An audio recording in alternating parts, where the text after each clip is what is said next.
The world order is changing.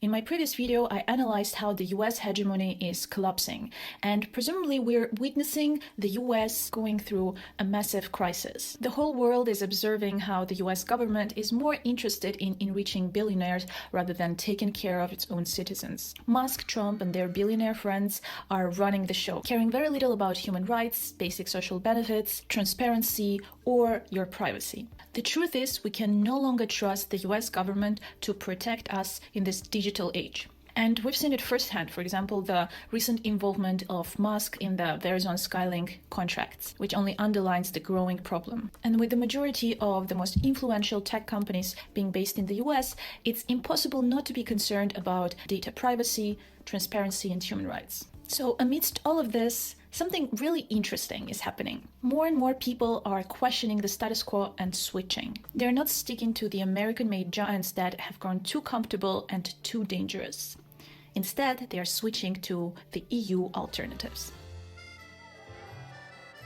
The proponents of European alternatives argue that EU governments are simply more trustworthy when it comes to what we would expect normally from a government. They ensure compliance with strict European regulations involving data protection, transparency, in order to hold companies accountable. Unlike their American counterparts, European platforms have not been involved in the kind of data breaches and privacy scandals that we've seen in the US. And all of this is further upheld by political movements behind it. You have EU federalists pushing for more digital sovereignty, and EU protectionists, ensuring that big tech doesn't run rampant, creating monopolies and exploiting the people. All of this is part of a broader effort to strengthen the EU influence, especially amidst the collapse of US hegemony. The main goal here is not to just avoid Musk and his controversial X platform, gotta miss Twitter, but anyway, it's also about ensuring that monopolies like Google, Meta, and Apple don't dictate the future of the internet. Yet, the EU is lagging behind in big tech. Bertelsmann's Stiftung writes, more than 80% of Europe's digital technologies and infrastructures are imported, and 70% of the foundational AI models used globally originate in the United States. Meanwhile, European companies account for just 7% of global research spending on software and the internet. These figures alone highlight Europe's heavy reliance on other economic powers in the digital sector. The Eurostack initiative aims to change that, serving as a cornerstone of the European Union's push for digital sovereignty and self-determination. They are mentioning here a very important Eurostack initiative, which is backed by a cross-party coalition in the European Parliament. And its main aim is what we just discussed, to reduce the EU dependence on the US in terms of technology, but also to increase competitiveness and drive innovation. And it's important to highlight that this isn't just a race to be first, it's also a race to be ethical. That's why we're also witnessing growing movements like de-Googling, which aims to push away the tech giants that are trying to benefit off of your privacy and data. I've been seeing a lot of discussions about this on the internet in different forums, and that's why I thought it would be a fun idea to test different EU alternatives to large US digital products to see what works, what doesn't, and what we have in general at our disposal. The idea for this video was also sparked by a website that I came across called European Alternatives. It's a project developed by Konstantin Graf, who is a freelance software engineer. Hats off to you. And it's super convenient. You can search here by category, and you have a page where he has listed the alternatives to the biggest and the most popular services. You have labels like EU-based or EFTA or EA-based, and it also shows whether something is sustainable or not. Let's start with the most basic thing, which is search engines. Google at this point has become synonymous with the internet, right? And it has become a monopoly, which can be extremely dangerous. But luckily, we have several alternatives, which are also listed on the European Alternatives website. So here we have Startpage, Qwant, Ecosia, etc. I know really well Ecosia. I love their business model. It's a social enterprise, and they are CO2 neutral and donate 80% of their surplus revenue, which is amazing. But it's important to keep in mind that they're still reliant on search engine outcomes from Bing or Google, unfortunately, just like many of them do. But I thought it would be a good idea to quickly compare them and see whether we get different results. I'll be doing that while sipping on German Coke, Fritz Cola, that I've had for months, ever since my friend brought it to me, and I never touched it because I don't like fizzy drinks. Cheers. And some German lentil chips, which I actually really like. It's actually so much better when it's old because it's not fizzy anymore. Okay, let's get started. What would someone search for? So I can see that the search results are pretty similar. Interesting. Let's compare the results. Let's see on SwissCows and maybe on Qwant. In general, I would say that there's no big difference. Most of these search engines rely on Google or Bing results, so they wouldn't be much different anyway. In the past, I've been leaning more towards Ecosia. However, their sustainability impact is questionable when you think about the fact that their partner is Microsoft or Google. And I've also read that they have recently switched their privacy policies because Google wants to track your activities wherever you are across the web. So I would say maybe a search engine that stands out would be good because its search results are based on Brave, and Brave, it's still an American company, but it seems to be much stricter on data privacy. And based on what I've seen, the search results seem the same, so that would be something I would personally probably try to switch to. The next digital product that I think would be interesting to find an alternative for is ChatGPT. It's something that most of us use daily for productivity reasons. And the problem with ChatGPT is the following. If we ignore the fact that originally it was supposed to be a non-profit, and that now it turned into a full profit organization that has a $200 subscription. If we ignore that part, there's another alarming element to it. We saw Elon Musk trying to take control over it, and luckily Sam Altman rejected it. But I would say also his response to Elon Musk was quite controversial and fueled partly by ego. It just reminds me that in this day and age, we can't trust a billionaire. We just can't. And sure, we have big alternatives like the Chinese DeepSeek, but after seeing some of its limited political framework, I would love to find a solid EU alternative.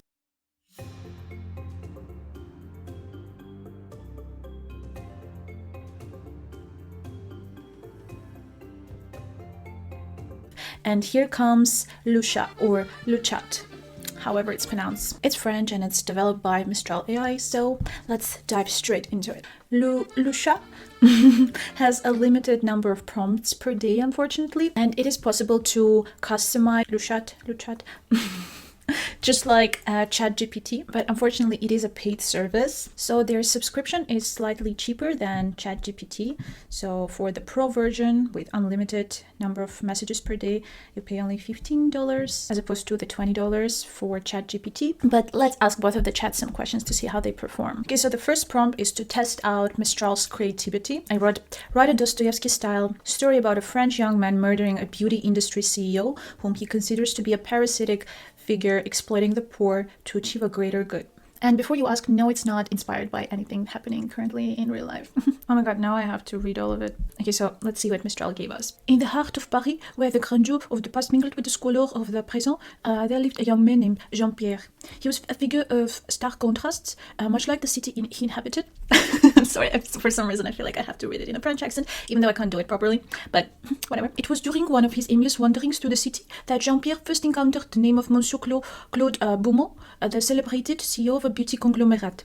Beaumont's visage, plastered on billboards in the newspapers, was a symbol of opulence and success. Yet to Jean-Pierre, it was a grotesque mask concealing the true face of exploitation. Is this racist? I don't know, sorry. I'm sorry. I love France and I love the French language, and the pastries are so good. Okay, let's skip to the end because this is too much. The fateful night arrived, shrouded in a thick mist that seemed to mirror the turmoil within Jean-Pierre's soul. He stood in the shadows, his heart pounding in the chest like a funeral drum. In that moment, as the deed was done, Jean-Pierre felt a strange sense of detachment, as if he were observing the scene from afar. The world seemed too slow, the sounds of the city fading into a distant hum. And so Jean-Pierre still serves as a grim reminder of the perils of conviction. Let's see what Mistral gave us. In the heart of Paris, where the grandeur of the past mingled with the squalor of the present, there lived a young man named Jean-Pierre. And now let's look at what ChatGPT has to offer. It was in the narrow, rain-damp streets of Paris that Lucien Moreau first conceived the idea of murder. He did not see it as a crime. No, crime was vulgar, committed by those without cause, without reason. His act, his necessity was something else entirely. A deed, an execution, a rupture in the order of things. Okay, let's skip to the part where he murders. When Lemoine turned onto a less traveled street, Lucien followed. His heart pounded, not with fear, but with the exhilaration of purpose. He felt light, detached, as though he were stepping into another world, a world where the rules of man ceased to apply. The knife was quick, precise. The old man gasped, staggered, his cologne mixed with the iron scent of blood. Oh my god, damn. Lucien wandered the city waiting to feel something. Satisfaction, righteousness, even horror, anything to affirm that what he had done had meaning. But instead he was met only with silence. The poor still filled the metro. The desperate still cluttered at dreams sold in glass bottles. Lemoine's death had done nothing. His empire remained, steered now by men just like him, men who had already begun to speak of a new era of beauty, of legacy, of prophets. Oh my god. I don't know at which point this video turned into a book club, but I'm really enjoying it. To cut this short, if I had to criticize it, I think ChatGPT did a better job. Like, the one written by Mistral was very high schooly. I could write that. And I would definitely say that the one written by ChatGPT is more Dostoevsky style. Now I can feel it. All the reflections and stuff. Okay, let's do just a quick fact checking. I think we should ask something very recent that happened today. I think both did a pretty decent job. Maybe I'm biased because I use ChatGPT more, but I like that the structure provided by ChatGPT, it's more clearly divided. But overall, Mistral did a pretty decent job as well. Overall, I think Mistral is a pretty good alternative to ChatGPT. It's just not great that it has a limited number of free prompts per day. I'm sure also the model will get better with time and with more users, so not too bad, France. Next, what I think would be exciting to try out is an alternative to Twitter, and what European Alternative suggests is Mastodon or Pleroma. I haven't heard a lot of Pleroma, but I've seen a lot of discussion around Mastodon. Recently, ever since Musk took over Twitter, a lot of people have been reflecting on which platforms to switch to. A lot of them have considered Blue Sky, which I'm also trying to get into. But now we have the option of Mastodon, which is based in the EU, it's decentralized, and honestly, I've heard pretty good things about it, so let's see what it's all about. I really like their message. It says your home feed should be filled with what matters to you most, not what a corporation thinks you should see. So since I've never used Mastodon, we'll just explore to see what it looks like when you just sign up. From the get-go, we have very sweet pictures of the nature, a tweet from a Dutch civil servant, some tweets criticizing Republicans, AOC calling out Elon Musk. I would say it's pretty progressive, what I'm seeing. It's definitely not Truth Social or what you would typically get on X if you just sign up. I love this meme. Two of my friends sent it to me at the same time earlier. They just know me so well. I think it would be interesting to see how fast you can grow on Mastodon. I think that's a topic for another video, so you can tell me if you're interested in that. But for the purpose of this video, I would just look through it and see what functions it offers and what kind of content we have. I really like their hashtags section. It's really cool that you can see how much the trend is growing and when it started to grow. And to my surprise, I see a lot of Japanese hashtags, of course. Anime lovers. We also have news from a wide variety of news outlets, from Al Jazeera to the New York Times to Washington Post, CNN. I'd like to see maybe more European and international news outlets. Most of them are American, which is surprising because it's not an American platform. But overall, I would say that Mastodon is pretty nice. It's decentralized. It's unlikely to be controlled anytime soon by a crazy rich man with ego problems. So I would definitely try it out. Okay, moving on. I thought it would be fun to try out alternatives to Google Translate. And this is something I'm more familiar with. European Alternative suggests DeepL, Reverso, Modern MT, Text Shuttle, and eTranslation. I have used a lot in the past Reverso, and I know that a lot of people also in Germany and internationally use DeepL. And based on my experience, both of them work really good. Especially Reverso is amazing for contextual translation, finding synonyms, whenever you want to conjugate words. It was life-saving for me when I used to study Portuguese and Spanish back in my bachelor's. With DeepL, you can translate files, and it also has an AI-powered tool. At the same time, it only has 33 languages available compared to over 200 languages available with Google Translate. I wrote here, I'm testing different online translators, and I love that DeepL suggests different alternatives. That way, also when you're learning a language, you can learn different ways to say something. And here are the results from Reverso. What is really cool about Reverso is that it always gives you contextual examples. So overall, I would say that both DeepL and Reverso are amazing. They are much better in functionality and what they have to offer than Google Translate. At the same time, they do not have Jamaican, unfortunately. Next, let's look for alternatives for the most hated place on earth, LinkedIn. So according to European Alternatives, the only option that we have here is Xing. As far as I know, that's how it's pronounced. And I know Xing because I live in Germany. I think It is a really cool platform to look for jobs, similar to Indeed or Stepstone. Based on what I've heard about Xing, the biggest drawback here is that it's still a predominantly German platform, so most of the jobs are in Germany, and just like any other digital platform, it needs more growth and more international exposure to be more useful also in other countries. When it comes to European alternatives to Instagram, we're not so blessed with choices. We have Pixelfed and BeReal. I guess BeReal is quite popular, especially among Gen Z. At the same time, I wouldn't say that it's precisely an alternative to Instagram, because on BeReals you have just 2 minutes to share a photo per day, while Instagram nowadays is not just used for sharing photos. It's a place where you keep in touch with friends, but also you follow communities, you organize with others and connect with new people. I'm not sure it's really possible with BeReal. And as for Pixelfed, based on what I've seen, its design is pretty similar to Instagram, but it's mainly nowadays used by professional photographers. You can see a lot of beautiful pictures, but again, unfortunately not exactly what Instagram is. What Europeans are excelling at is music platforms. So instead of using Apple Music, we obviously have Spotify from Sweden, Deezer from France, and Soundcloud from Germany. I actually didn't know Soundcloud was German, that's crazy. And it's also great that we don't just have Spotify, because we've all heard of Spotify's monopolistic tendencies and them not paying the artists enough for streaming. So we have a great alternative like Deezer. I have some friends that use that. Unfortunately, their subscriptions are not more affordable than Spotify.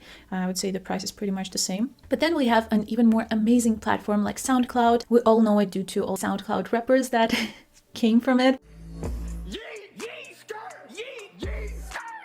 But it's also an open and creative platform where different genres thrive. And then, of course, apart from all of that, we have all the established artists that are also present on SoundCloud. And what's amazing about this platform is that you can listen to it without even creating an account. Not all the songs, some of them are only available with a subscription, but still, isn't that amazing?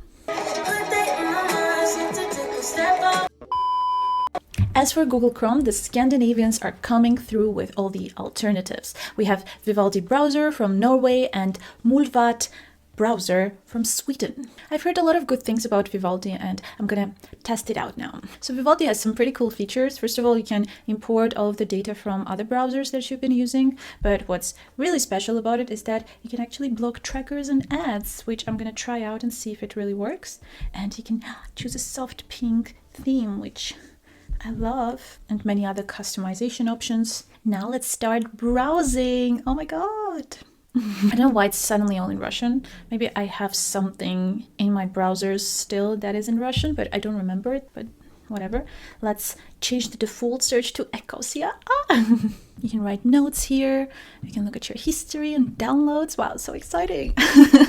We need to check whether we can see any ads. Okay, it actually works. That's amazing. Yeah, you don't get any ads on the sides. I guess it's also possible to do with Google Chrome. I just didn't know about it. Now I'm truly considering switching to Vivaldi. So I really like the EU alternative to Google Chrome. Of course, I didn't do a deep research, but based on what I read also about this platform, it's pretty okay. Some users complain about its performance when you have too many tabs open, but I actually found it worked fine for me. So good job, Norway. And then of course we have to think about alternatives to WhatsApp. There's Telegram that a lot of people are using. It was actually founded by Ivan Durov, who also created the Russian Facebook, VK, Vkontakte. Nowadays it's used by everyone, from regular people and students to drug dealers and terrorist groups, so great. I personally use Telegram as well. I've used it for a long time because I lived in Russia and it's pretty popular there for messaging, for following different groups and reading the news as well. It's like everything in one place. Also, Signal is pretty popular. Even though it's a US-based company, it actually offers a fair share of privacy. But if we look at EU alternatives, the website mentions Olvit from France, Threema from Switzerland, Teleguard from Switzerland as well, a Ginlo Private from Germany, and Squad from France. I've heard of Threema being among the most popular alternatives, but honestly, the problem with these messaging apps is that if you don't have anyone else among the people you know that also uses it, then you have no one to message with, and it takes a long time for people to switch to a new platform.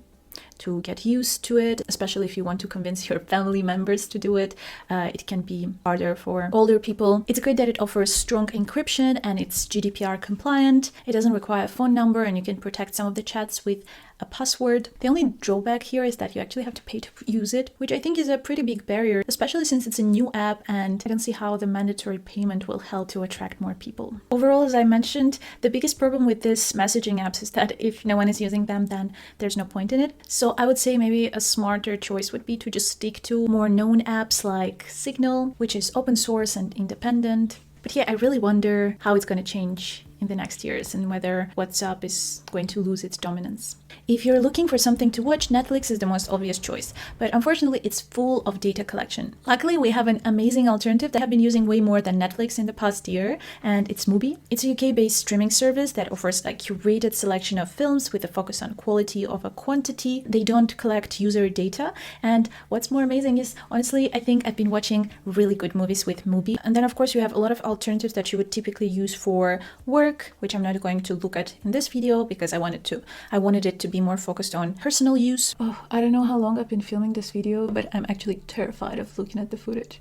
So let's finally wrap up this video. We actually have a lot of choices among all the EU alternatives to popular US digital products. And sure, some of them are a bit more successful than others, but they're all on the right track. The biggest challenge here is that, of course, it's extremely hard to penetrate a market dominated by monopolies, by the big tech. Some of the apps and platforms that we reviewed offer amazing features, but just like we've seen with messaging apps, if no one is using them, then some of the users might not feel encouraged to switch to them. So the biggest challenge for a lot of them would be to ensure user stickiness and user retention. But I could totally see it happening in the next years, because we already see this shift among people that care more about their data privacy, that are extremely disappointed in the US government and Trump's policies. And I'm sure we're going to get more and more disappointed as the time goes by. I've seen this recently a lot among my peers, including me, that a lot of us really care about what a company stands for and whether it has our best interests at heart. And we definitely want to make sure that we switch to safe platforms before Elon Musk violently buys every single digital product that there is.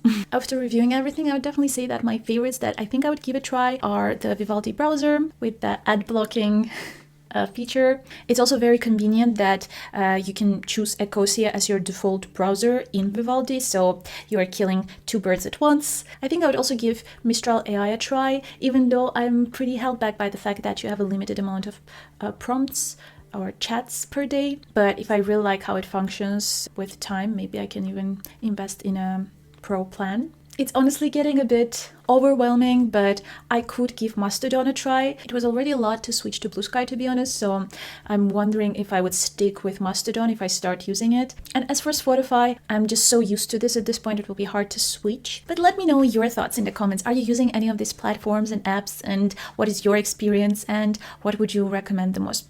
I definitely did not review everything that there is. This video would be too long to cover all of it, but if you have any ideas, please let me know in the comments. I think we can all educate each other. But that's it for today. Thank you so much for watching this video, and see you in the next one.